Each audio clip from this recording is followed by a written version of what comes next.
A motivação em determinados momentos em nossa vida, ela precisa ser maior até mesmo do que a ação, porque algumas coisas que nós estamos realizando, podemos em determinado momento nos frustrarmos, não obtermos o êxito, e nem sempre quando algo ou uma porta se fecha, quer dizer que nós devemos desistir, pelo contrário, algumas delas Deus está nos ensinando, inclusive, a perseverança. Por isso nós entendemos que a motivação daquilo que fazemos tem que ser maior ou mais importante do que a própria ação. Às vezes a nossa estratégia, o método que nós estamos usando, não alcançamos ainda os nossos objetivos, porém precisamos continuar motivados. Há uma tendência natural, irmãos, das pessoas fazerem as coisas não que sejam da nossa motivação, mas da sua própria motivação. As pessoas são estimuladas a buscar alguma coisa, das quais elas entendem que no final receberão algo, ou seja, alguma coisa por aquilo que elas estão realizando. E às vezes, algumas pessoas deixam de se esforçar quando elas percebem que não há nenhuma relação daquilo que elas estão fazendo com a recompensa que elas irão receber.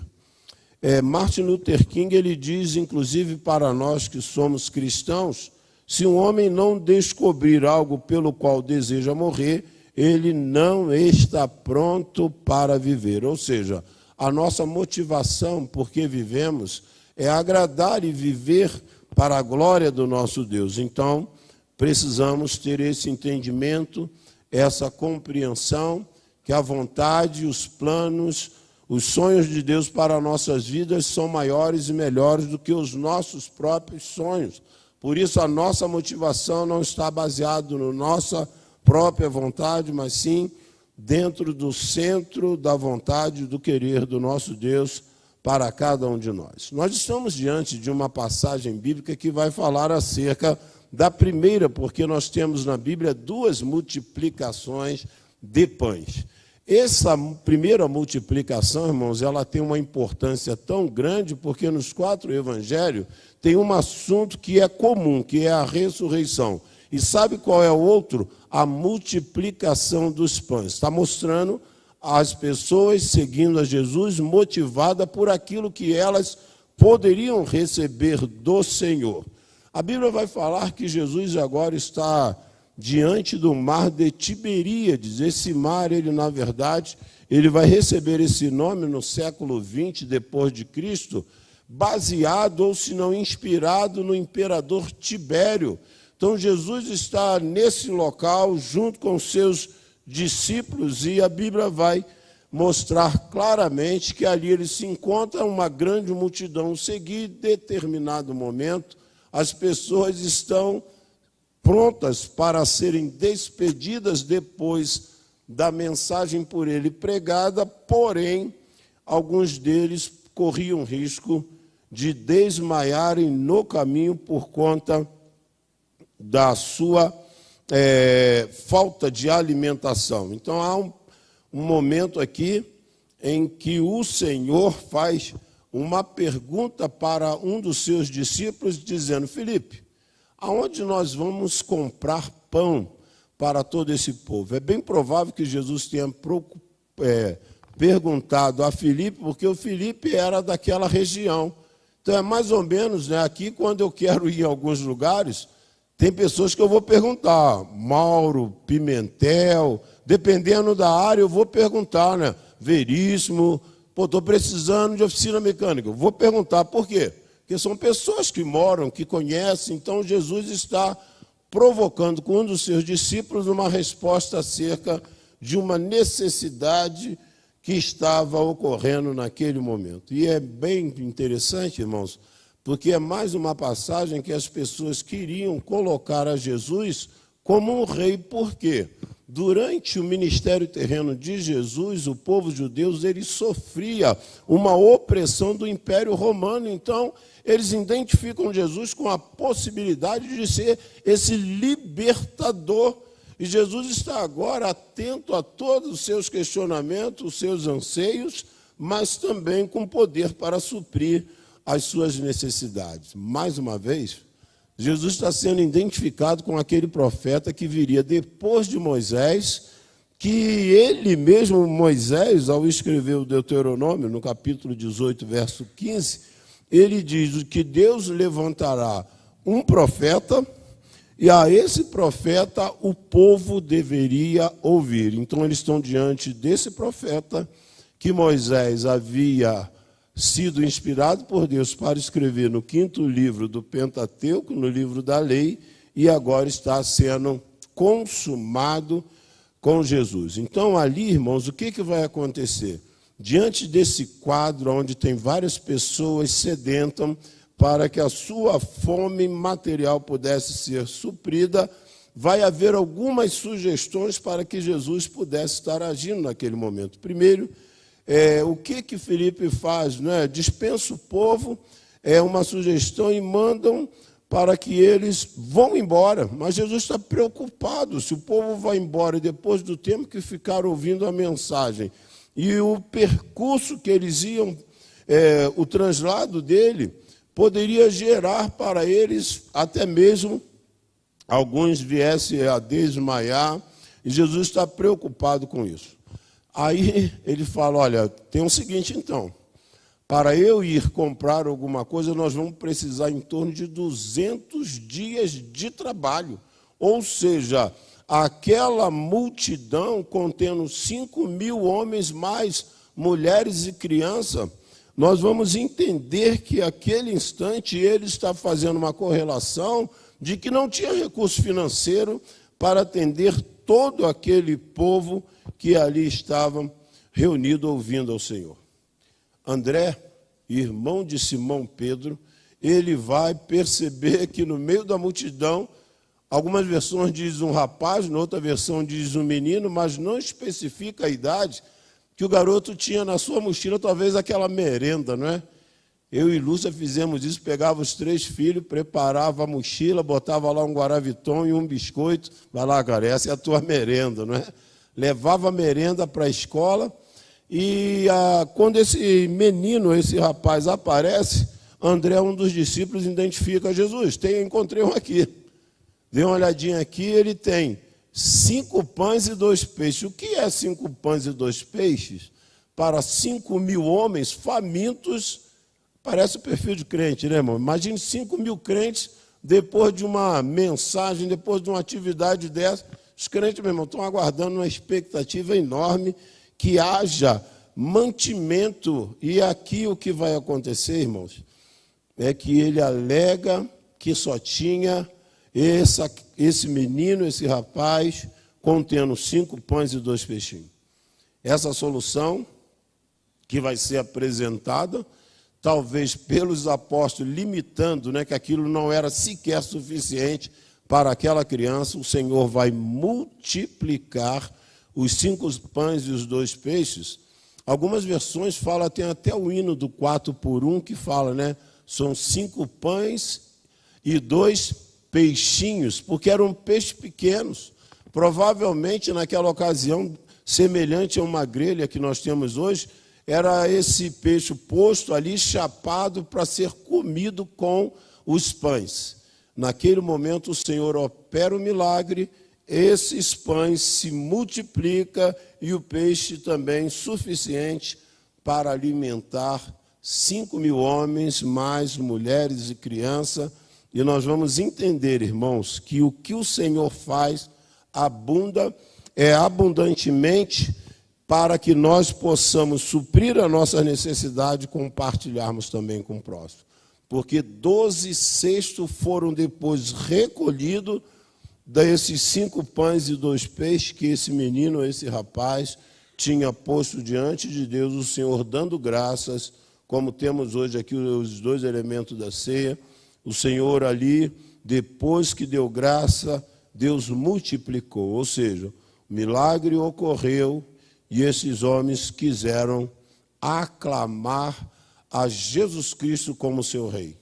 Não só como profeta, mas alguém que viria para fazer a diferença diante deles, os libertando, inclusive, da opressão dos romanos que tinha domínio sobre eles. E nessa manhã nós queremos falar sobre qual é a sua motivação em seguir a Jesus. Viam os sinais que operavam sobre os enfermos. Algumas pessoas, irmãos, elas seguem a Jesus porque elas têm uma grande expectativa de serem saradas, curadas, restauradas. E algumas delas são saradas, curadas e restauradas, voltam à mesma prática, e o Senhor sempre alertou que não voltes a pecar novamente para que não lhe aconteça algo pior. Então, algumas pessoas, elas desejam receber a provisão, mas não querem o provedor. Essa semana nós estamos intercedendo em favor de uma jovem que pediu à igreja que estivesse orando por ela. Nós louvamos a Deus pela vida, do Brian também, parente da irmã Josi, do Zé Roberto, que a igreja esteve orando, e para a glória de Deus, quando eu fui visitá-lo, já estava lúcido, e quando eu tentei visitá-lo novamente, alguém falou, ele já não está mais aqui. Ou seja, já havia recebido alta, Deus operou um milagre de restaurar diante de um quadro, mas ali o que nós vamos perceber, irmãos, que aquele momento, Jesus estava diante desse mar com os 12, uma multidão o seguia, estava próximo à festa da Páscoa. Parece que a Bíblia, ela usa essa festa para ressaltar o poder de Deus quando o povo estava reunido anteriormente, na última Páscoa, muitos milagres estiveram acontecendo. Mas a Bíblia diz, irmãos, que o Senhor vai perguntar a Filipe aonde nós vamos comprar pão para que eles comam. E a Bíblia vai dizer também, irmãos, que o Senhor assentou-se ao monte com os seus discípulos.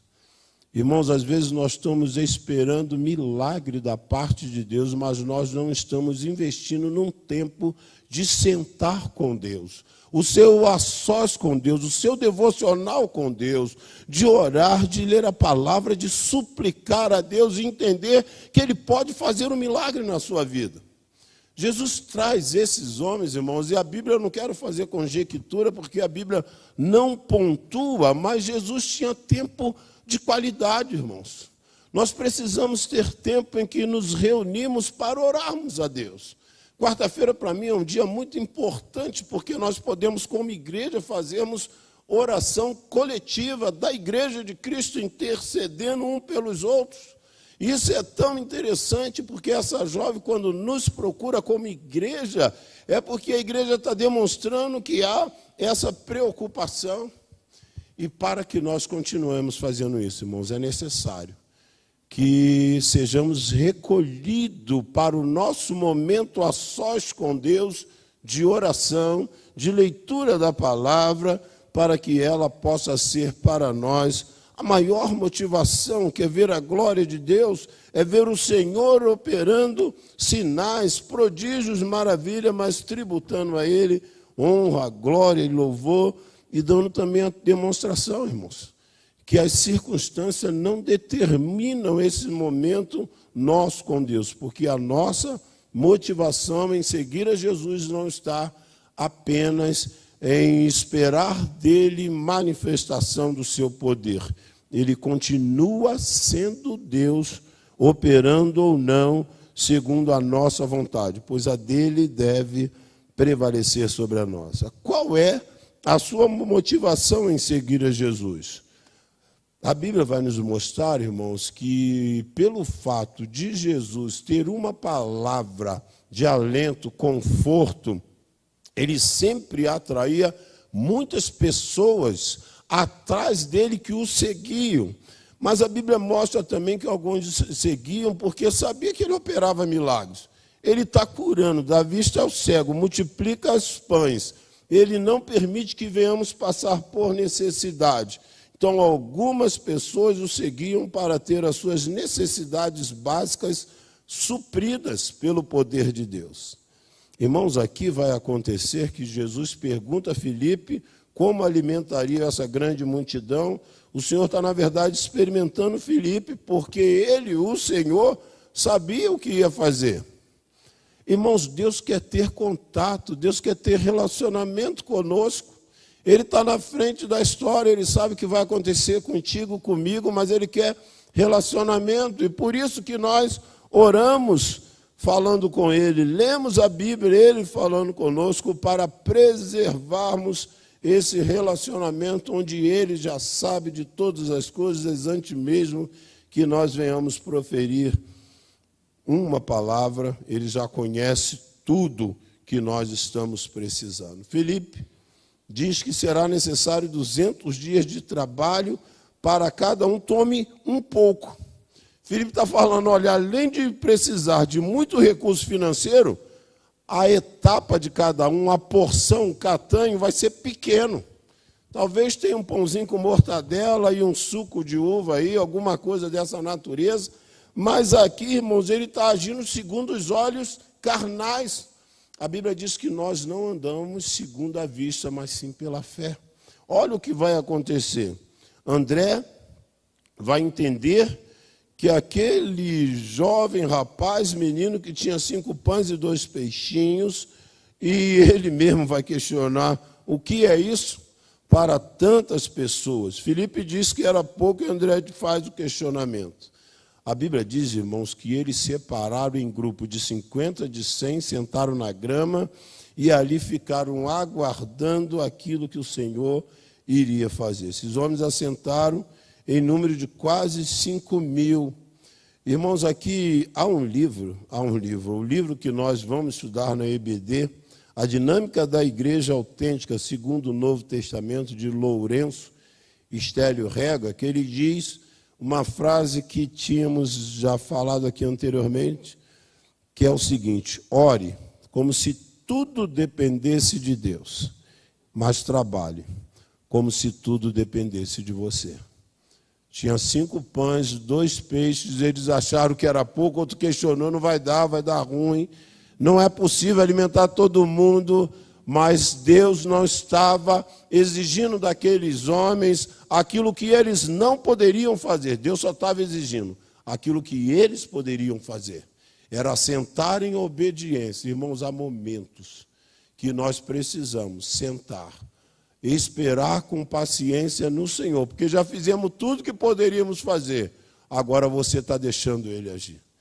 Deixa Deus ser Deus. Quando acabar o seu limite, Deus é quem vai nos dar a resposta. Sabe por quê, irmãos? Porque naquele momento eles pegaram todos os recursos que tinham, eles puseram diante do Senhor, se assentaram, grupo de 50, de 100, e ficaram fazendo, como diz o salmista, o que fazer agora? Elevo os meus olhos para os montes, de onde me virá o socorro?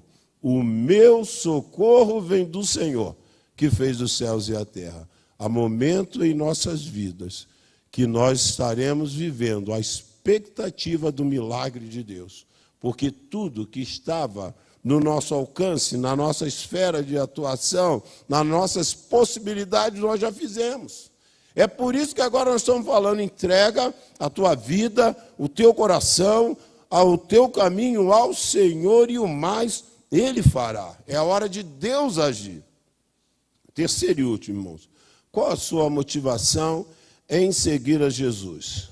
Proporcionar ao próximo que as suas necessidades sejam supridas e que ele tenha uma experiência pessoal com Jesus Cristo. Irmãos, muito mais do que estarmos preocupados em atendermos necessidade da esfera terrena, é tentar transmitir para as pessoas aquilo que elas mais precisam.